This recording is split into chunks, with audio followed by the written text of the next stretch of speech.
Welcome back to the Deep Dives, where we take a stack of dense articles, research papers, and guides, and really turn that knowledge into something you can use right away.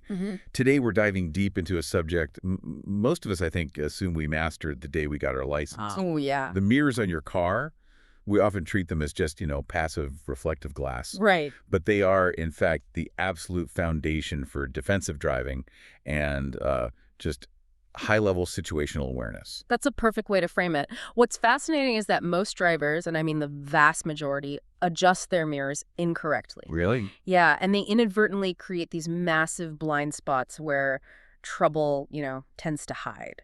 So our mission in this deep dive is to extract the most crucial and often kind of counterintuitive guidance on mirror adjustment and usage from the sources you shared. Okay. We're basically providing you with a fast, proven shortcut to better road safety, showing how a few deliberate, small changes to your setup and your habits can dramatically reduce your risk of a collision. Okay, so let's unpack this and get specific.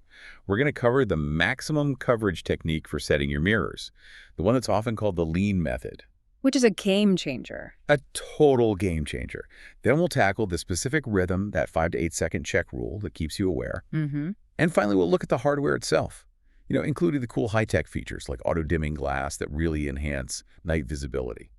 Let's start at the absolute foundation, because I guess if we get the setup wrong, the whole system just fails, right? Completely. Before you touch any reflective surface, you have to adjust your seat. Why is that so foundational? Because the entire reflective system is designed around your fixed normal driving position. If you adjust the mirrors while your seat is, say, too far back or too upright, the moment you settle into your comfortable driving posture, all those carefully set sightlines are just ruined. So step one always is to set your seat first, where you can comfortably reach the wheel and the pedals. So once the seat is logged in, then we can deal with the rear view mirror. That seems straightforward enough. You just want to see straight behind you. Exactly. The purpose of the rear view mirror is singular, to provide a clear view directly behind your vehicle. You position it so you frame as much of the rear window as possible. You should be able to see clearly out of the rear window without having to move your head at all. It's your main visual anchor for traffic directly behind you.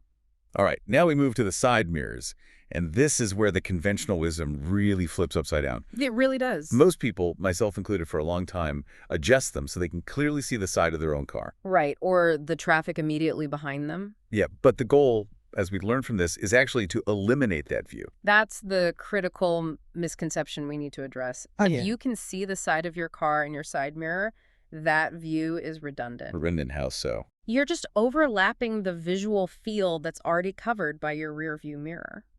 The side mirror's purpose is specifically to catch vehicles in the adjacent lanes that are about to enter the true blind spot. So tell us the geometry of this lean method. This is the key technique for maximizing the coverage. It's a multi-step process, so let's walk through it. Let's start with the driver's side mirror. You have to physically lean your head over toward the driver's side window until your head almost touches the glass. Okay, so you're way over to the left. Way over. And from that extreme lean, you adjust the mirror until you can just see the side of your car in the reflection. And then, what happens when I pull my head back to my normal center driving position? The side of your car should completely disappear from view, or maybe just barely graze the very edge of the mirror's field. Okay. Then you repeat this on the passenger side, but instead of leaning toward the window, you lean your head toward the center of the car, sort of aligning yourself with the rear view mirror. Right, over the console. Exactly. And again, you adjust the mirror so the side of the car is just visible, and when you return to center, it should vanish. I appreciate slowing that explanation down because it's something you really have to actively move and test. The huge benefit here is you've created a nearly seamless 180-degree view around the vehicle. By having minimal overlap between the three mirrors, yes. It's all connected. You've maximized your peripheral coverage. You create a visual field where, ideally, a vehicle leaving your rearview mirror should instantly appear in your side mirror. And then, as it leaves the side mirror, should already be in your peripheral vision. This is the definition of a defensive setup. But even with this, perfect adjustment, we still have to ask the obvious question. If I've adjusted this perfectly, why do I still need the physical shoulder check?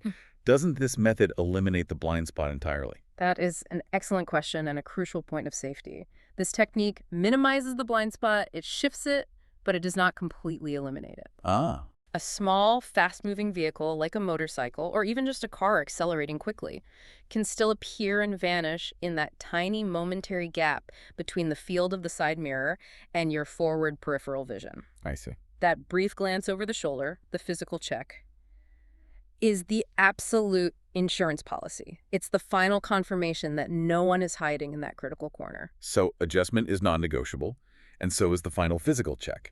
That makes sense, especially if you share a vehicle and someone else has messed up your perfect geometry. Precisely.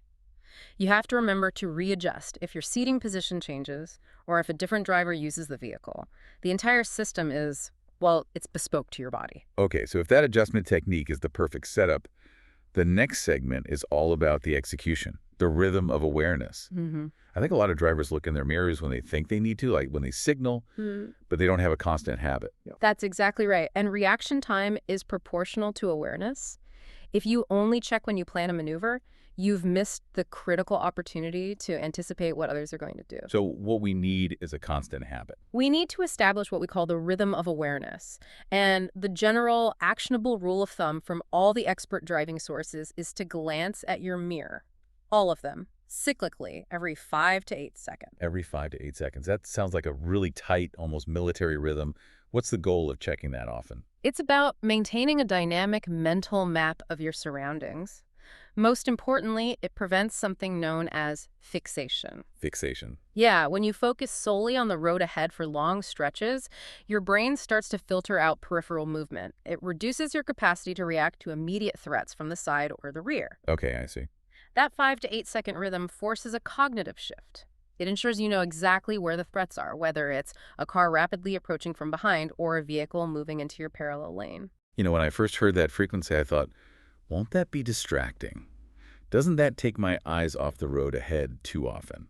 That's a common worry, but the action should be a rapid, fluid glance. It's not a deep, sustained look. Your eyes should be off the forward road for less than a second. So it becomes a reflex. It becomes a reflex, and this habit actually reduces distraction in the long run because you aren't forced into a panicked long search when a hazard suddenly appears. You already knew they were there. It allows you to anticipate, which is so much safer than just reacting. So beyond that constant rhythm, there are also moments where a mirror check is absolutely non-negotiable. Oh, absolutely. These are the critical checkpoints where failure to check drastically increases your risk. You must check your rearview mirror before you brake hard. Why is that? To monitor tailgaters. If you have a vehicle right on your bumper and you have to slam on the brakes, you need that split second of warning to potentially ease the braking or even just brace for impact. That's a really vital defensive tactic. Right. What other mandatory checks should we add to our routine? Well, checks are mandatory before and after any change in lateral position. So, before and after turns or lane changes to confirm your path is clear. Okay. Another one people often neglect is when you're approaching or waiting at intersections. While you're watching the light turn green, you still need to periodically check your mirrors to make sure a vehicle isn't coming up too fast behind you. Right, to avoid a rear-end collision. Exactly. And, of course, when you're passing someone or being passed, you monitor that vehicle through the mirrors to ensure they have adequate space before you move back into the lane. Let's pull back to that issue of tailgaters for a second. Oh, Using that rearview mirror to monitor someone following too closely is a primary defensive strategy. it is. So if I confirm I'm being tailgated, what's the safest response? The safest response is almost always just to remove the pressure. If someone is being overtly aggressive or following way too closely, the ideal defensive action is to consider changing lanes to let them pass, provided it's safe and appropriate to do so. Your goal is collision prevention, and the rearview mirror is your main tool to identify that immediate pressure from behind. So we've mastered the technique, we've established the rhythm. Now let's focus on the highest risk situation where this combination truly pays off. The lane change. The lane change. This maneuver requires just flawless coordination between all three mirrors, the blind spot, and the signal. It truly is the ultimate test of situational awareness. But if you have a solid routine, it does become second nature. The procedure is sequential, and it uses all the tools available to you. So walk us through the step-by-step process we should internalize. Okay, step 1 is your constant rhythm. You check the rear view mirror for the overall traffic context behind you, especially vehicles in lanes you are not moving into, but that might affect your timing. Step 2, Check the side mirror on the side you plan to move into. Step 3. Assess the speed and distance of the nearest vehicle in that adjacent lane. Remember, further distance and slower speed equals a safer window. And then comes the non-negotiable step we talked about earlier. Exactly. Step 4 is that quick physical check of the blind spot by glancing over the shoulder in the direction you want to move. This has to be a quick, smooth motion, just confirming that that little gap is clear. Got it. Step 5. Once you've confirmed it's clear, then you signal your intent. And you keep watching your mirrors to see how other drivers respond to your signal, adjusting if you have to. That seems like a lot to process quickly, especially on a busy freeway. To help drivers judge adequate space in that side mirror, how do we tell if that car approaching is too fast or too close? That's where we can apply a measurement tool. It's the 2-second roll, but used for lane changes. It gives you an objective metric instead of just a gut feeling. How do you apply the traditional 2-second rule, which we usually use for following distance, to the lane next to you? So if we connect this to the bigger picture of maintaining safety cushions, the rule helps you gauge whether you can move into that lane without forcing the driver behind you to suddenly brake. Okay, so how does it work? The application is this. You pick a stationary landmark, a light pole, a bridge, a road sign. When the vehicle in the adjacent lane passes that landmark, you start counting 1001, 1002. If you reach 2 seconds or more before you pass that same landmark, you generally have enough space to change lanes safely without messing up that driver's speed. That provides a tangible measure of safety clearance. I like that. We've focused a lot on forward driving, but let's briefly cover how this mirror strategy applies to reversing and parking. Oh, absolutely essential there. The side mirrors are critical for judging distance and alignment, especially in parallel parking. You use them to track the position of the curb and the clearance between your fenders and the cars around you. But you can't rely on them completely. No, much like the lane change, relying solely on them is unsafe. For backing up, especially in, say, a driveway or a complex parking lot, the driver must also turn their head and look directly through the rear window, combining all 3 views, rear view, side mirrors, and direct observation to prevent accidents. So we've mastered the technique, the rhythm, and the maneuver. Let's talk about the actual hardware, the glass and the technology that supports our vision. Yeah. Aside from the standard rear view and side mirrors, we often see drivers adding those small convex blind spot mirrors. Are they necessary, or are they overkill if you're using the lean method correctly? They're definitely not required, but they can be a highly beneficial addition, especially for certain vehicles. Those small convex blind spot mirrors have a much wider field of view than flat mirrors, Okay. which helps cover those tiny, tricky areas that might not be visible in the main side mirror. So if I drive a smaller sedan and I use the lean method, they might be a bit redundant. But if I have a large SUV or a truck with inherently bigger blind zones, Exactly. They are fantastic for larger vehicles or for drivers who operate frequently in high-traffic, multi-lane urban environments where cars are constantly merging and cutting across. In a way, they serve a similar safety purpose as, the high-tech advanced driver assistance systems like blind spot monitoring. but they're just a simple passive piece of glass. Exactly. Speaking of high-tech, let's dive into the auto-dimming features. I know they reduce glare, but what's the real safety benefit of that technology? The purpose is simple, but the impact is profound. It significantly reduces intense glare from headlights during night driving. Right. When a car with bright headlights comes up quickly behind you, that glare doesn't just annoy you. It causes immediate eye strain and temporary visual impairment. Your eyes take time to recover from that flash. And if you're momentarily blinded or distracted, that totally affects the 5 to 8 second rhythm we just discussed. It absolutely does. Auto-dimming or electrochromic technology minimizes that distraction and speeds up your visual recovery. It really enhances overall nighttime safety. It's a very clever piece of engineering. So how does the car know when to darken the glass instantly and then lighten it again? It's highly automated. The mirrors are equipped with specialized light sensors, typically one facing forward and one facing backward. Okay. When the sensors detect that the bright light from the rear is exceeding the ambient light from the front, this electrochromic layer, which is basically an electrical current running through a chemical film on the glass, automatically darkens the mirror. And then it just goes back to normal on its own. Yeah, when the bright light is gone, it gradually returns to its normal state. It's temporary and fully automatic. That leads us into modifications. Can drivers just replace or add features to their mirrors with aftermarket parts, or are there strict safety considerations? There are major safety and legal considerations. Any replacement mirror has to meet the legal requirements for field of view and visibility in your jurisdiction. So you can't just stick anything on there. No, you can't, for instance, replace your flat side mirror with a highly magnified convex one unless it still provides sufficient distortion-free coverage.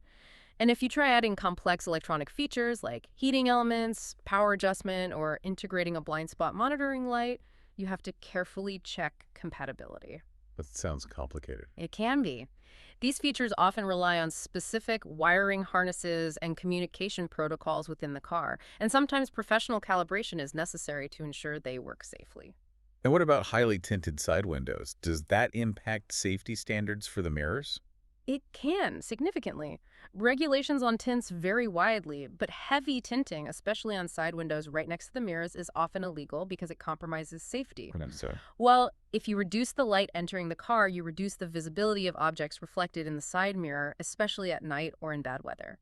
And this is precisely why auto-dimming mirrors are legal. Their tinting is temporary and automatically triggered only when glare reduction is necessary for safety, not as a permanent obstruction. last practical tip on hardware.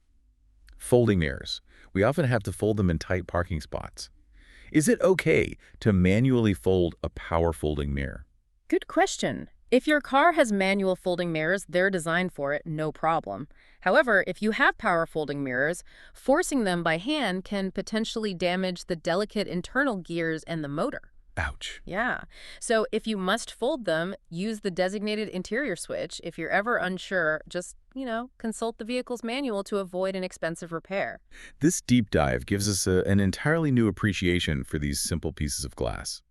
Driving awareness isn't passive at all. It's an active, cyclical process. It really is. It starts with that counterintuitive adjustment technique to maximize your field of view, and it continues with the discipline of checking your surroundings every 5 to 8 seconds. And what's truly valuable here is understanding how all these tools integrate.